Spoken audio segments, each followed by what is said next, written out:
Assalamualaikum warahmatullahi wabarakatuh. Selamat malam, salam sejahtera untuk kita semua. Kembali lagi di mata kuliah kita, platform teknologis, di mana saat ini kita akan memasuki second half setelah masa ujian tengah semester berakhir. Dan saya harapkan mudah-mudahan bagi Anda mendapatkan nilai yang baik ya untuk ujian tengah semesternya. Kita akan lanjutkan materi pembahasan kita. Sebelumnya saya ingatkan lagi bahwa di second half ini ya ada 7 pertemuan lagi di mana kita akan membahas di pertemuan ke-8 akan membahas tentang set instruksi ya. Kemudian di pekan depan kita akan membahas tentang memori di bagian pertama, kemudian dilanjutkan dengan memori bagian kedua. Lalu di pekan 11 ada unit masukan dan keluaran atau I/O device.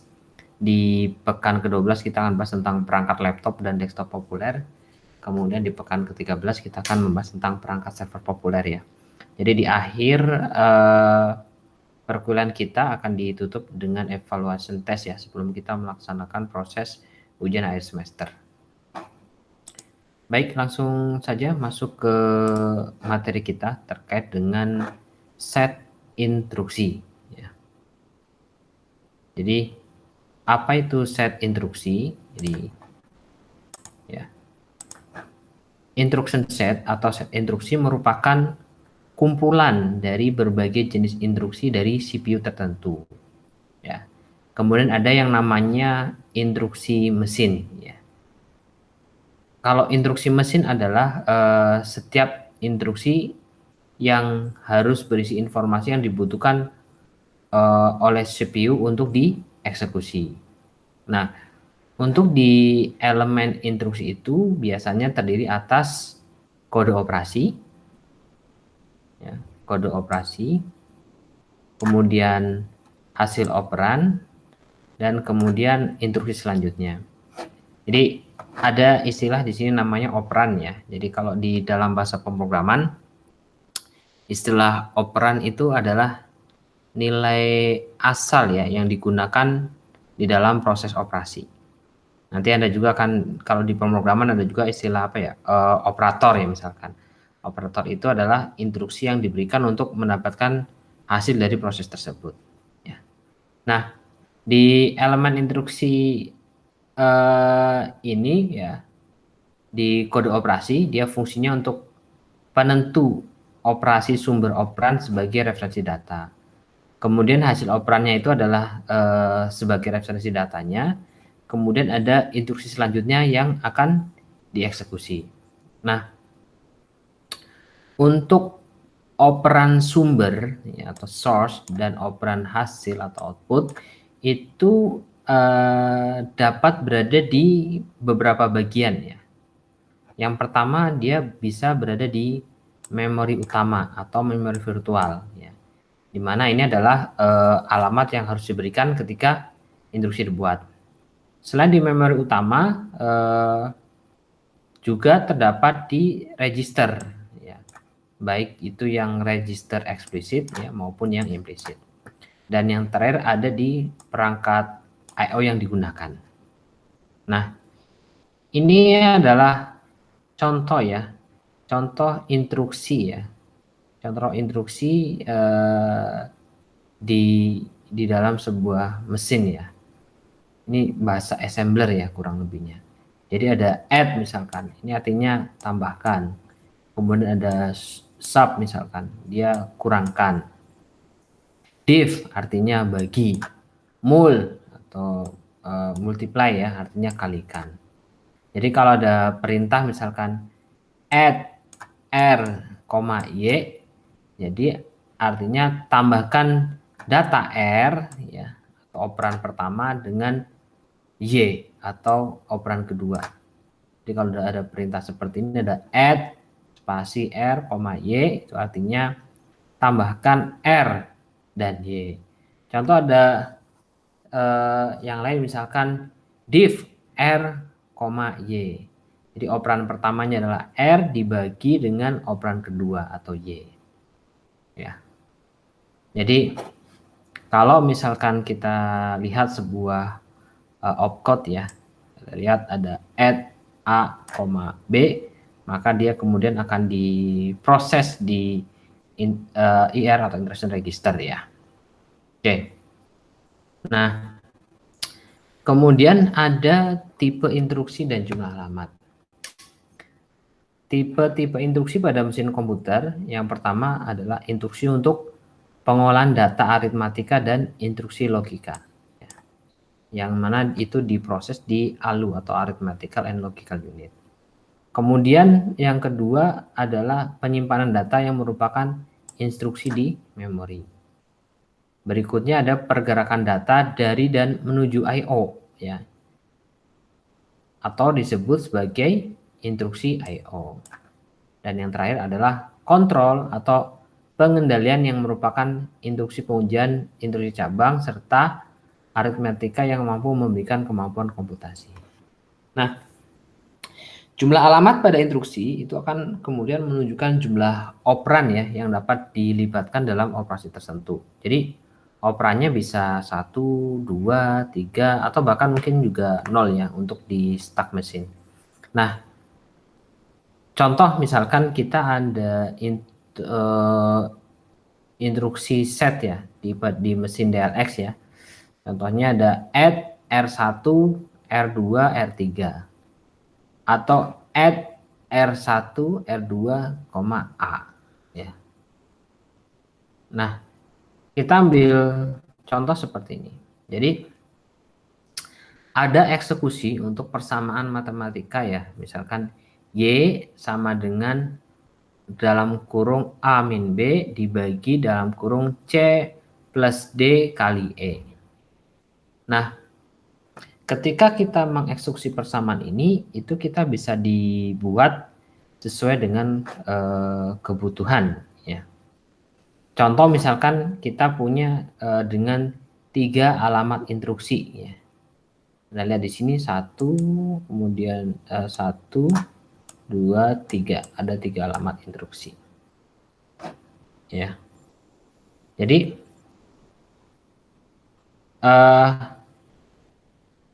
ketika kita mengeksekusi persamaan Y sama dengan A min B dan seterusnya ini ketika kita menggunakan 3 alamat instruksi, maka kemudian programnya hanya ada 4 set instruksi ya. 1, 2, 3, 4. Ini ada 4 set instruksi. Nah, kemudian kalau misalkan seperti itu, jadi terlihat bahwa word length untuk alamat operan itu lebih panjang ketika menggunakan 3 alamat yang terlibat sekaligus dalam setiap instruksi mesin. Jadi word length-nya akan menambah panjang. Ya. Kemudian kita buat misalkan menggunakan 2 buah alamat. Ya. Kita lihat ini 1, kemudian 2. Ya. Nah, yang menggunakan 2 alamat ini terlihat bahwa program ini terdiri dari berapa? 1, 2, 3, 4, 5, 6 set instruksi. Ya. Dimana pada saat jumlah alamat yang terlibat berkurang, misalkan ada 2 alamat misalkan dari 3 alamat jadi 2, maka impact-nya adalah instruksi akan semakin panjang. Anda lihat dari sini perpindahannya dari 3 alamat instruksi menjadi 2 alamat instruksi, maka set instruksinya menjadi semakin panjang. Berubah lagi misalkan menjadi 1 alamat instruksi, dia akan menjadi berapa? 1, 2, 3, 4, 5, 6, 7, 8. Ya. Nah, ada yang namanya juga zero address ya. Di zero address itu maka kemudian jumlah set instruksinya yang makin paling banyak ya. Nah, ketika kita membuat program dengan zero address instruction, maka data pertama ya, biasanya ya, data pertama yang diinput itu masuk ke stack terlebih dahulu. Lalu kemudian dilanjutkan dengan instruksi-instruksi selanjutnya ya. Jadi ketika misalkan nanti ada peletakan instruksi yang tidak pas, dapat mengakibatkan program tidak jalan sebagaimana kebutuhan.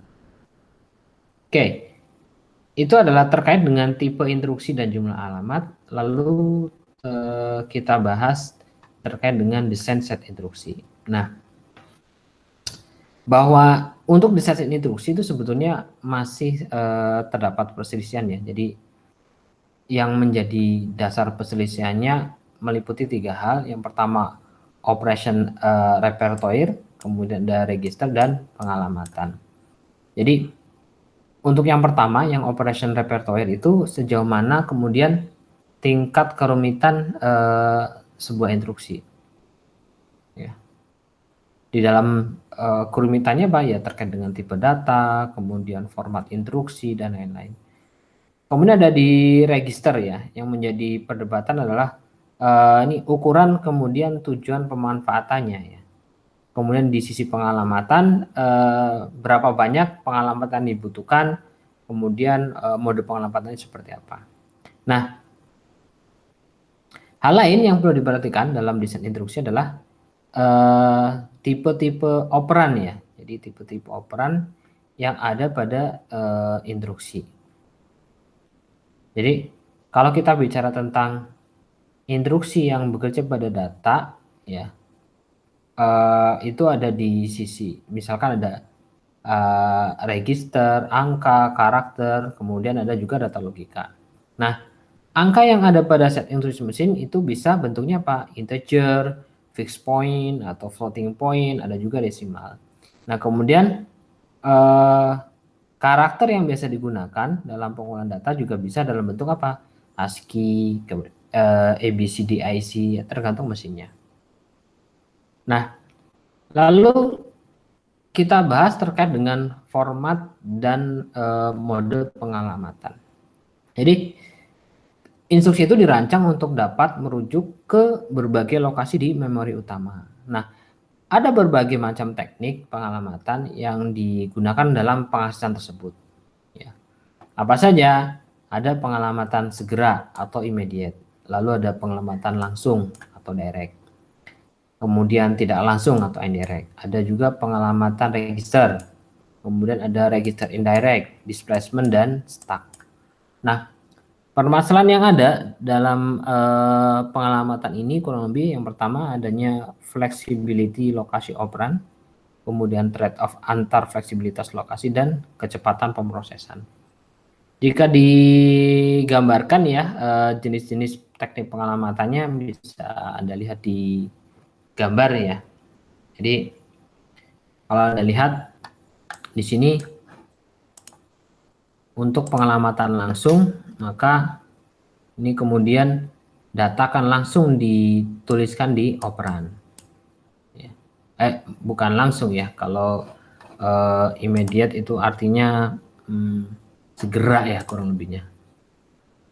Jadi dia bahasa saya kalau misalnya pakai langsung mungkin takutnya salah interpretasi ya. Jadi segera ya, ketika ada instruksi dia masuk ke operan. Nah, ada juga yang direct.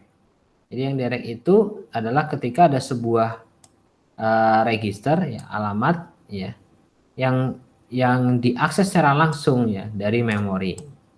Ini adalah direct ya. Misalkan contoh perintahnya adalah LDA kemudian A misalkan. Lalu ada indirect, artinya apa? Dia tidak secara langsung ya mengakses pengalamatannya. Contoh misalkan dia akan menunjuk ke address tertentu di mana alamat tersebut dia akan baru menunjukkan kemudian tempat yang sebenarnya. Itu namanya indirect. Lalu ada register ya. Kalau di register dia berarti dia menyimpannya di sisi register. Ya. Anda lihat di sini dia akan menyimpan operannya di register. Lalu ada register indirect. Kalau register indirect si operan dia akan mengakses ke register ya. Ternyata di dalam register ini dia tersimpan di memori. Makanya ini disebut sebagai register indirect. Untuk yang displacement ya, displacement ini Anda lihat ada melibatkan register dan memori, tetapi dia kemudian ada penggabungan ya di dalamnya. Ya. Jadi ini contoh mode pengalamatan ya, contoh penulisan instruksinya ya. Contoh kalau immediate berarti add 100. Jadi dia akan menambahkan angka 100 langsung ke akumulator. Kalau yang direct add A ya. Jadi dia akan menambahkan konten yang berada di address A ke akumulator. Kemudian indirect add A ya. Konten yang ada di location A ya. Itu kemudian ditunjukkan ya alamatnya di sisi memori yang lain. Kemudian kalau ada register, dia perintahnya add R1. Jadi dia akan menambahkan konten yang ada di R1 ke akumulator. Ya. Add kurung buka R1. Jadi dia akan menambahkan konten dari memory location yang addressnya ada di R1 menuju ke akumulator. Nah, Anda lihat yang di sini yang displacement ya. Jadi untuk yang format pengalamatan, format dan mode pengalamatan displacement ini sebetulnya metode yang langka ya sebetulnya, langka tapi masih mungkin terjadi. Contohnya misalkan ya perintahnya adalah add 1050 kurung buka R1. Jadi alamat dasarnya itu ada di register 1. Displacementnya ada di alamat 1050 gitu.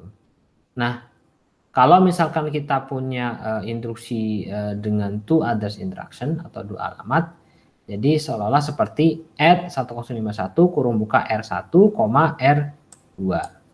Ya. Artinya apa? Tambahkan data di R2 dengan data yang ada di R1, displacementnya ada di alamat 1050. Gitu. Ada 3 displacement addressing ya yang umum digunakan. Pertama adalah pengalamatan relatif atau relative addressing ya, di mana alamat operan ini merupakan jumlah alamat dalam instruksi ditambah isi dari program counter atau PC. Kemudian ada berikutnya pengalamatan register dasar atau base register addressing. Jadi isi dari base register itu ditambahkan ke alamat operan dalam instruksi. Yang ketiga adalah indexing. Jadi di indeks ini bidang alamat instruksi itu ditambah ke isi register index untuk kemudian dia mendapatkan alamat memori yang tepat dari operan. Nah, 3 skema ini kemudian akan membuat register untuk menunjuk ya kepada beberapa segmen memori tertentu. Lalu kemudian menggunakan alamat operan dalam instruksi tersebut sebagai displacement. Jadi yang displacement ini memang spesial ya kurang lebihnya. Jadi kalau misalnya Anda lihat ini displacement ya yang saya lingkari. Kurang lebih itu yang bisa saya sampaikan. Pekan depan kita akan membahas tentang memori ya bagian pertama. Dari saya akhiri. Mohon maaf apabila dalam penyampaian ada kekeliruan. Bila taufiq wal hidayah. Assalamualaikum warahmatullahi wabarakatuh.